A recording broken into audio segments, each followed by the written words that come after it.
To be completely honest, I can't really gauge the sound right now. Hearing's gone out.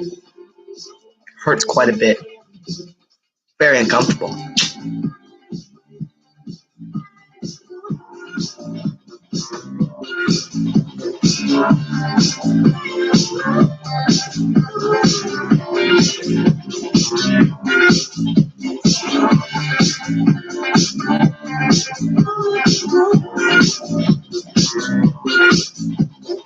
Okay, sorry, I'm having fun. Anyways, hi. It's been a while, everybody. And, it's been a weird couple weeks.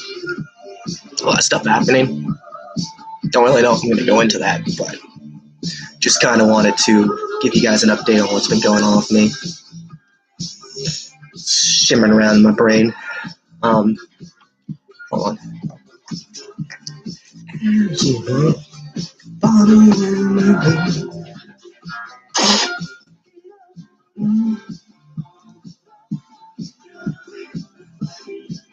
Oh, yeah. I'm tired.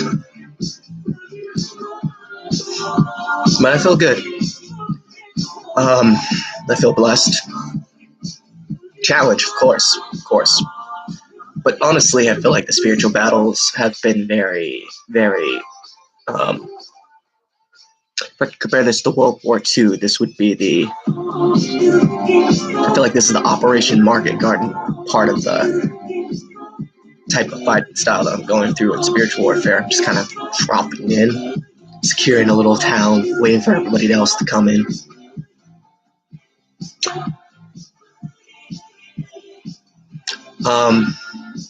Confused still doing a little bit with the disability stuff. Shoulder's getting a little bit better, but it still hurts a lot. My back pain's actually a lot worse. My knee's been kind of giving out on me a little bit, but I'm getting there. Gonna start physical therapy soon. So, mostly just been trying to get my stuff together, get my life together, get my room back up and going so you guys can see that rather than, the living room. I'm just in general just trying to get things together, orient myself, reorganize myself behind the things that I find faith in, the evidence of things unseen in my life that I know are out there.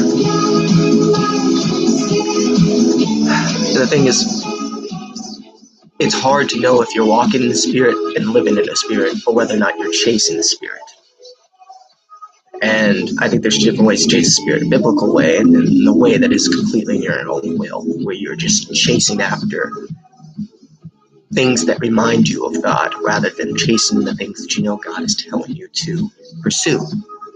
One of the things that's on my mind lately is just trying to pursue my dream of entering into the public affairs scene and trying to, become a legislator. And though I don't have much by way of professional experience, in the sense that I haven't been groomed by going to some professional college and joining with a party and being endorsed and being backed up. And, one of the things I had talked to somebody about is lack of brand recognition, lack of identity, lack of accountability to the world, because to be completely honest, I've lived most of my life wanting to be as anonymous as possible.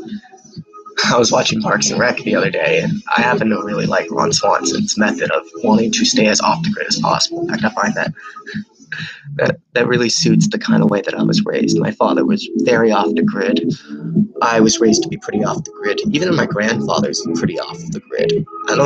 I think a lot that's just a natural instinct of the males in our family. We don't like being involved much with the social sway of the cities around us and their turmoil and nitpicking and backbiting. So, I've been looking at this. I've been trying to figure out how is it that somebody with no money, nothing really, will be able to begin even to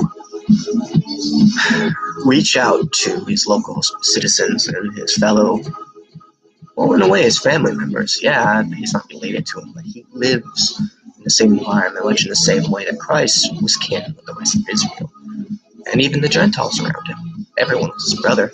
All of our kin. because we all share our humanity and we all share the same borders. Ultimately, we are all of the same privileged state, in the sense that we are all princes, we are all children of a king. So I guess if I wanted to hit you guys with a kind of idea of what I want to talk about for you, since I don't really have much by way of a table of contents or a script right now, I just wanted to begin just talking to you guys. Let me just begin, we'll start off just talking about personal life. We'll talk about things I've observed lately, and then we'll end with things that I believe God is trying to talk about to me, to my friends, and then to the world. I think that's a general structure. It's probably going to be one of those longer videos, so let's just hit this stuff and get going, my little shepherd friends. Alright, now, when I started this channel was supposed to be a faith walk channel. This is me growing. This is me trying to explain my experiences with God and with the world as I try to achieve the things that I believe I'm supposed to do in this life. To make this life the right life, to grow and give myself to God, but more importantly, to be free enough to give myself to God. It's hard. It's very hard. I fail a lot, and it is hard to live a very centered biblical Christian life when you walk among sinners, when you are constantly inundated with temptation, when you are constantly hit with the trials and tribulations that come daily as part of our daily struggles before, and after we get our daily bread. I find that I'm being forced daily to have to rely on the day-to-day challenges to really reflect and refine myself. And one of the things they say is, both the priest and the offerer would offer up the burnt offering daily, morning, evening, but also as they committed sins and needed to, commit it or perform the other offerings. Wow, I'm getting an ad in my own video. Good job, YouTube. Even when you're offline, or lock your screen. Oh, okay, yeah, let's not do that. So anyways, this is a faith walk channel, and honestly, I encourage everybody to start a faith walk channel. You don't have to, change the world with it, but it is a good accountability measure, and keeping a journal is very hard to do in these days. This is instead a great public record for your testimony with God. And be honest in these videos. That's why I allow myself to cuss. That's why I allow myself to talk about anything, really. Because again, somebody may use this to try to throw a stone at me later, but honestly, we all are transitioning towards a path of further sanctification, further growth in our Christ-likeness. I am not wearing the full clothes of righteousness. God's given it to me piece by piece. He knows that I can't keep track of that stuff, and then I can't keep that stuff clean. I'm a child. You don't give a child fucking the best clothing. Ooh, hey look, 14 slip. Wait, that wouldn't be a 14 slip. Never mind. That would be, that's just a slip. Anyways. Lack of sleep kills you, people. You gotta stay awake, and I have not been sleeping much the last few days.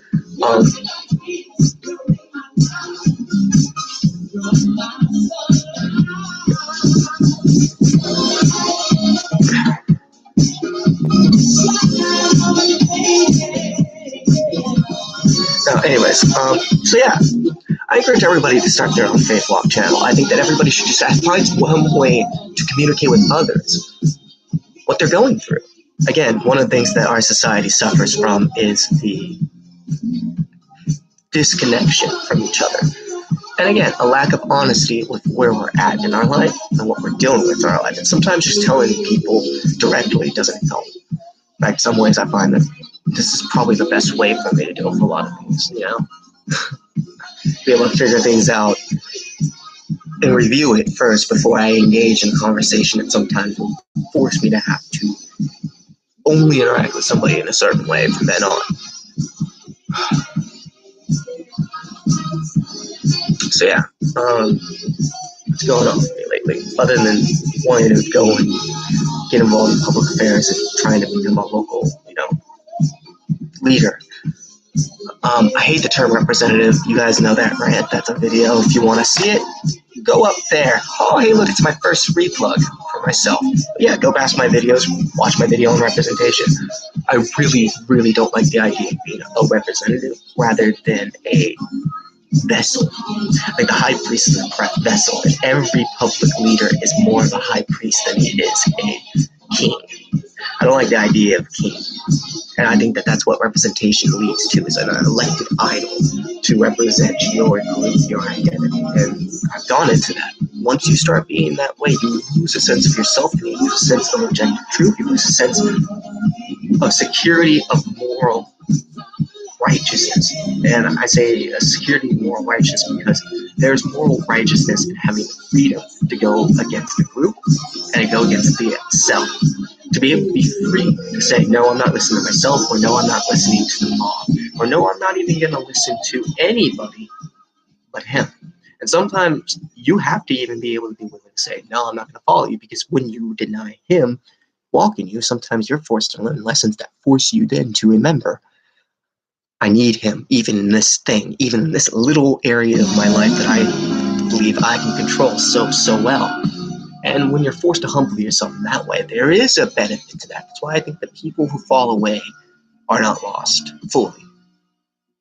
Maybe deceived, maybe a bit inundated with the powers and principalities above them that wish to secure them in imprisonment and bondage to a new kingdom and to a new life. I think there's very few people who grow up like Moses under the other king, but even though there are some like that, I think that those people as well, they have to fall away first before they find inside them the drive to be truly one of Yahweh's, a people of praise, a people who strive, a people who grow through the river of judgment, who could to over to the other side and reach the top of the exalted mountain, where the white waiting heights will glow and refine them and purify them and make them come down as pure as snow and glowing, like Moses did, holding the commandments for their life. Because the thing is, more important than, there are the 10 Commandments, of course, and the law of God, as I'm going to explain hopefully in the video soon, cannot be completely removed. Instead, it must be fulfilled. It must be translated as Christ will translate us in the new day, when he comes to purify us, to save us from the destruction of our planet and of our species and of our livelihood. So, to reach the exalted mountain, you got to go through the river of judgment. And there ain't no Moses. Like, you may get a Moses instance where the river's parted. You may walk across. For those people, you're truly blessed. I think that I got that opportunity, A lot of people gave their lives to open that river up for me, to run across. And I like to think that I've tried my best to ask God to allow me to split that river and allow people to kind of start mad dashing across. And there's a lot of times where I feel like, and then it just hits my own people, and it's just a mess. But the thing is, one, you got to try, but second, more importantly, why not just learn to swim and rely on God to help you swim or walk on water? Sometimes we see those storm clouds, and we don't understand that those storm clouds precede the legion and his eviction off the cliff. So though we fear this cloud, which is really only just a bunch of angry and scared powers and principalities, aching and begging for Christ not to enter into their domain, we all focus on that and allow that to crush us, allow us to turn our boat back, to go back to shore, wait till the waters are more stable in the river and the sea of judgment. But when you stare across and you keep on going, you get to the other side, you're going to meet the legion, and he is going to fear you. He will respect you. He will call you for who you are. And you will finally have a chance to evict those demons if you just power for that storm. And so, one lesson I'm trying to learn is to steer like Odysseus, tie myself to the mast of my ship and allow me to sail through the sirens, through the storms. Because once I dock on land, I may fight the Cyclops. I got 5 stones, mofo, and I'm ready to go. Got my armor on, and I'm ready to go blow for blow, tick for tack. So how you like that, Satan? We aren't going to continue to submit ourselves to your authority and to your rule in our lives, and causing us to have self-doubt, self-condemnation, and self-affliction. Honestly, we afflict ourselves so much. We do not need to. We do not need this kind of condemnation in our lives and this constant feeling like everything is wrong, that nothing can go right, and that we can never have a sense of peace. I think that, we earn our freedom, but more importantly, we earn our peace through our willingness to give it up for the good cause.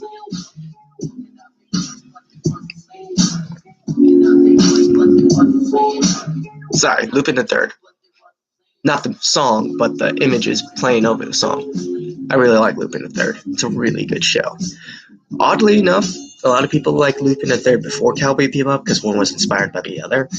But I got into Lupin the Third second, as I'm a young little fart. And so I really grew to appreciate a lot of the older anime because it's just, it's a little bit slower. Yeah, it can be a little bit cheesy. But dear God, I love just the simplicity and the creativity that comes behind just old animation and just animated styles of that age. Here, take this. Boop. But yeah, anyways, to the next set of things I want to talk about. So yeah, just don't let self-doubt eat you away. That's both to me, but also to you guys. Growth in the Bible. I've begun my work on translating. I've actually printed out a few of my chapters. Now, again, this isn't saying that, like, oh, I'm reinventing. Well, instead, really what I'm doing is just acting on what God has shown me and what He's taught me. And personally, I believe that every Christian should write their own Bible. Figure out what it is that God wants you to focus on in your walk with Him, and read the Bible, interpret the Bible, and write your own set of Bible.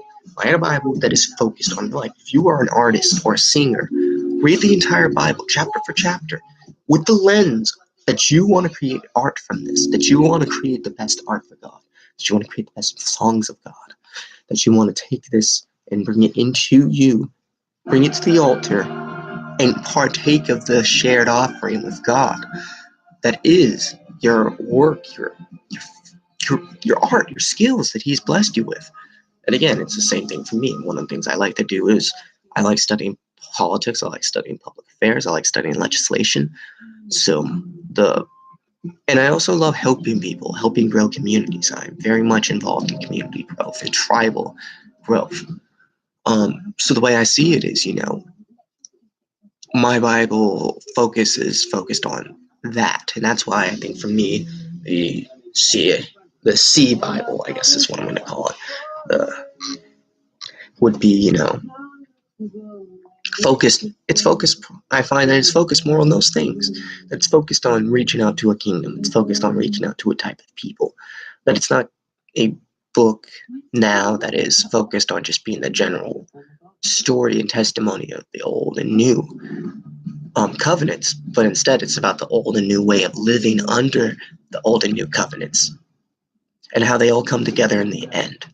In fact, I would say that my book, I'm focusing more so on having Christ as the Messiah fully as the Melchizedek, the channel's named, rather than focusing on Him as somebody who has to be revealed.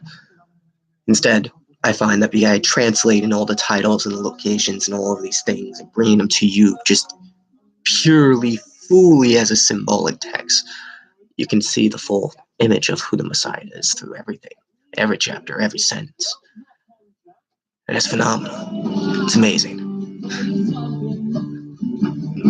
Like Colossians, it becomes the book for the people of punishment. And it talks about, in Colossians throughout, how we must be mindful of ourselves or we will be deceived and thus receive the punishment and condemnation of our sins. So, there's a lot of things you can learn, people. And we must learn, we must grow. I'm still very much against the idea of organized religion for the sake of organized religion. I hate the idea of a building as the only thing that allows you to meet God. There are no limits to God. He can walk into a strip club. He can walk into a fucking morgue. He can walk into anything. He doesn't care. And more importantly, He can walk inside of you. So anywhere you can walk into, you can go. And there's a lot of places we refuse to go because we forget that. So, what kind of Christian are you? Kind of hides away in his little hut, just pondering away like an Essene and wondering why the world's gone wrong? Or are you actually somebody who gets in the mud? I like being in mud. I like reminding myself that my flesh can be dried and turned into dust. So what kind of person are you? And that goes into the next topic, society. We do not understand that the things that happen in our culture, in current society, and even in our personal lives, all relate to salvation, to the reclamation that comes from the salvation of giving everything to the new life, to the new way. And I think that, we must remember that. We must... Sorry, brother texted me. Yeah, I feel like, we have to remember that. We have to remember that everything happens for a reason, even for no reason, which is a reason in and of itself. Why is there a rock in front of me? Well, ultimately, it's because you have to go around the damn rock. But was the rock placed there specifically because you dumb mofo, was going to be walking up there? Maybe. Do you know? Does it matter? The rock is in front of you. Go around the damn rock. You can climb over the rock too if you're really ballsy, but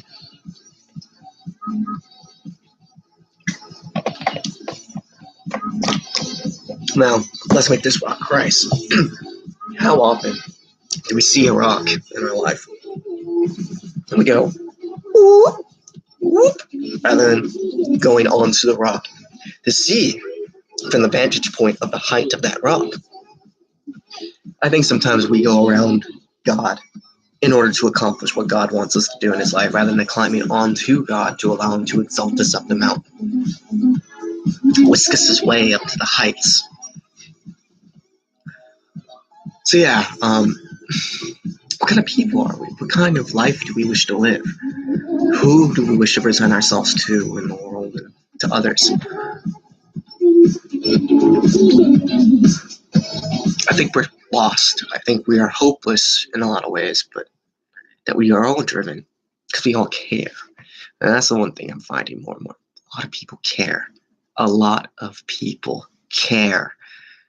A lot of people who you wouldn't expect to care, and are only just looking for a chance to grow enough to express the care that's in their heart, because they've been crushed so much by the world into being stoic and tense, restrained, and unable to let go. Why must we lie about the things that we feel? He knows them. Most likely they already know it, the powers and principalities that wish to use it against you. Denying yourself, and the knowledge of yourself, and what you want, what you desire, and what you love. It's like you can only harm yourself in that way. Only in that method can you further corrupt your own heart. You corrupt the relationships around you because you're never fully yourself. You are always tempted. You're always led to mislead. You're always led to be misled by yourself. Because you're always trying to deny yourself and deny all these weird things going on. But I'm just accepting it. I'm not just saying just act on every fucking thing you feel. Hey, look, my second one. Here's my third. Anyways, the idea is that, you're instead being human, bearing your cross and drinking that wine, and understanding that every day you must come to a conclusion of, will I do this? Who am I today and tomorrow? That's what it comes down to. Who am I today, and will I be him tomorrow? And will this be me tomorrow? And ultimately, we have to be fed up with being that wrecked, destroyed, broken, little sad piece of crap that we often are. It's pitiful.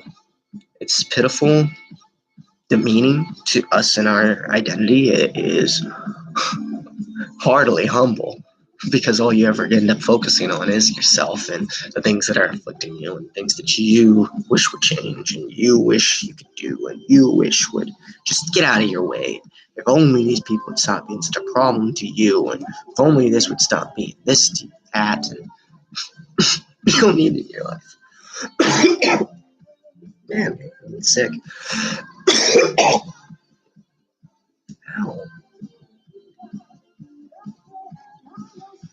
These people are gigging. 80s, man. Oh, it's Janet Jackson in the airline of Japan.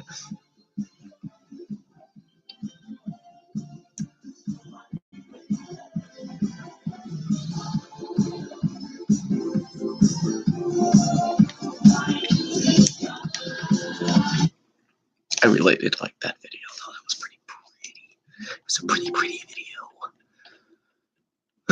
Anyways. So yeah, the general idea of kind of what I wanted to get at was just, don't let yourself get misled. Don't let yourself be deceived. Keep fighting. Keep fighting a good fight. We all got our different battles, but we all have our squad, and we have to make sure that we stick by them. We have to remember that we do not fight as the world does, so do not be led as the world does to be temperamental and always deciding that you want to prove yourself against others. That's another thing, Gotta learn to not try to always mess it. Oh, this ear. This ear hurts so much. Anyways. So, going on to society further.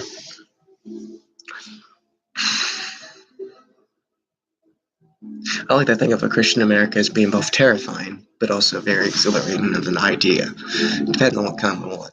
Do we want the kind that the Founding Fathers understood, or do we want the kind that the Founding Fathers were running away from?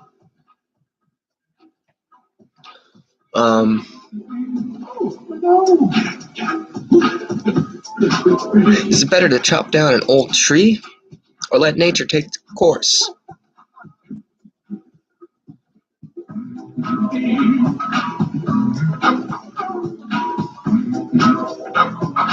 Can we trust a blind man's sense of touch better than a deaf man's sense of taste?